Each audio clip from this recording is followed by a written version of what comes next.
A pleasure to meet all at last, and welcome back once again to films I should have talked about years ago.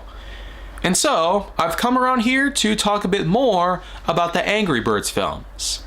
I of course talked about the Angry Birds movie, which came out 10 years ago this year. But now I'm here to talk a bit about the sequel, The Angry Birds Movie 2. This of course came out in summer 2019, and while it was a real busy time to be around in the film industry, Angry Birds Movie 2 actually did a pretty good job at following up on the many things that the Angry Birds Movie 1 had given us already. The main thing about the games was that pigs invaded the lives of the birds, stole their eggs for their own needs, and the birds now have to stop them by using their anger and their many powers to stop the pigs. But what exactly does a sequel to Angry Birds Movie do? Well, in this instance, we do of course get the many wars that take place between the pigs and the birds. Because Piggy Island and Bird Island, they both have their own methods of teasing each other and battling each other, typically from far away. Sometimes there might be methods of explosives, sometimes there might be methods of using anything hot or cold, and other times there might be something in which that a certain dummy is picked out by either grouping to launch at the enemy. But while this does carry on for some time, especially with some explanation by some of our known cast members from the first film, especially with Jason Sudeikis, Josh Gad, and Danny McBride leading things off again, alongside various others, including Bill Hader, whom, of course, was the one and only Leonard, basically the king of the pigs, if you will. But what Angry Birds Movie 2 does very differently, in fact, is give us some more enemies to work with. And on top of that, it's an entirely different location by which that the birds themselves had to explore. The pigs also have the understanding that there is something else out there, something else that might cause both of them problems in the future. What exactly are these enemies? Well, they're apparently ice-laden personnel that happen to be out there for the likes of just simply conquering land and claiming for their own territory. The thing is that the Angry Birds Movie 2 does happen to have various things take place. Apart from giving us all the stuff that the birds and the pigs had went through, we do get ourselves some explanations as well as an eventual alliance that goes on, with the pigs and the birds basically teaming up with each other, especially after an enormous ball of ice comes down. They eventually come from some sort of land made of ice. Kind of obvious when you think about it.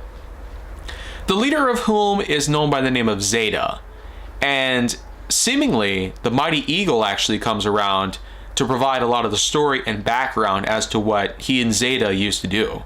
They in fact actually knew each other back in the day. But even worse, when you think about it, is that after a terrifying breakup had occurred, this is of course what eventually sowed Zeta's seed for hatred against not just him, but many others as well. Even worse, Zeta has some sort of thing going on in which that it is eventually going to wipe out the likes of the eagle population and the birds and the pigs. So what do these guys have to do? They have to do something about it. They have to put an end to this whole thing. So the whole rest of the movie situates on a quest in which that they bundle themselves up for this icy continent by which that they have to travel, and more importantly, infiltrate the lair of Zeta herself. And fun fact, Zeta herself is voiced by Leslie Jones. And with various other characters that we would get alongside Zeta herself, there are certainly many other things that I could say about most of the others, but a lot of them are just there for the purpose of being side characters alongside Zeta. She's seen as the main antagonist here, as if the pigs weren't already bad enough being enemies and all that, but still. The whole rest of the film centers on Zeta's lair eventually being invaded, and as you probably know by now, there's a lot of gags and a lot of songs that pop up around here as well. So we do have a good amount of material to work with. But in the end, what it really comes down to is this so-called super weapon of mass destruction being used against Bird Island and Piggy Island. It's apparently going to be quite powerful if it ever goes off. So, Zeta's plan has to be stopped. When Mighty Ego goes on in to have a talk with Zeta after many years have passed, he himself does offer formal apologies, mainly for the purpose of distraction, while the others eventually get to sabotaging the weapon.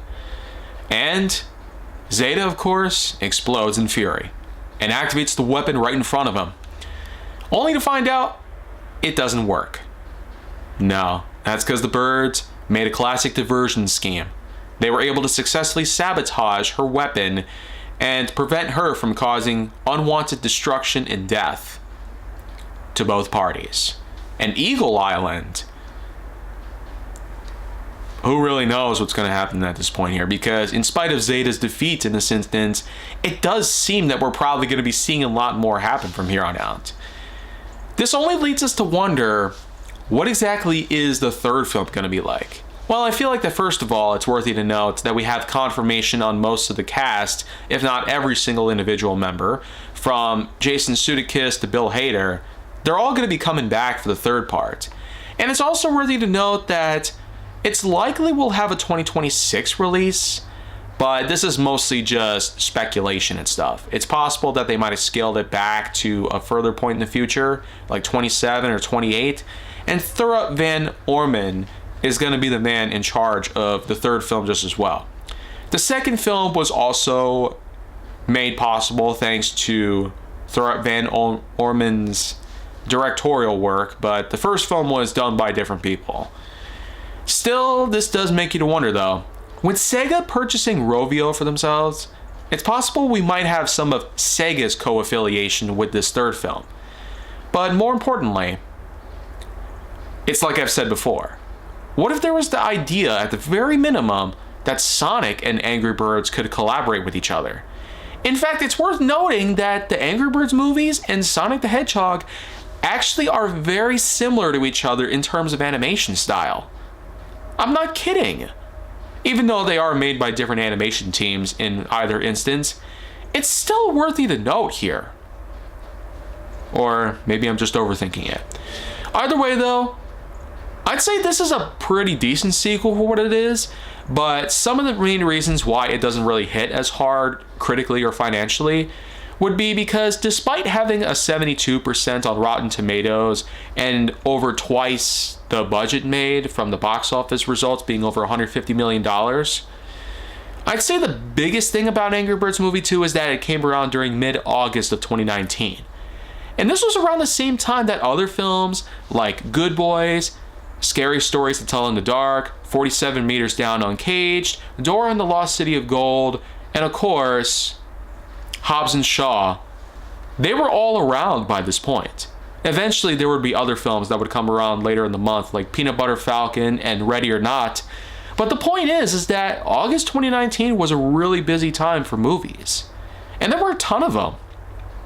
Like I said, I consider that point in history to be one of the busiest in terms of new films, because a lot of them showed up during that time. And Angry Birds Movie 2 still did a pretty nice job for what it did. I can't quite say much about the third film because we have yet to truly get a good plot line, expertise, or anything else figured out.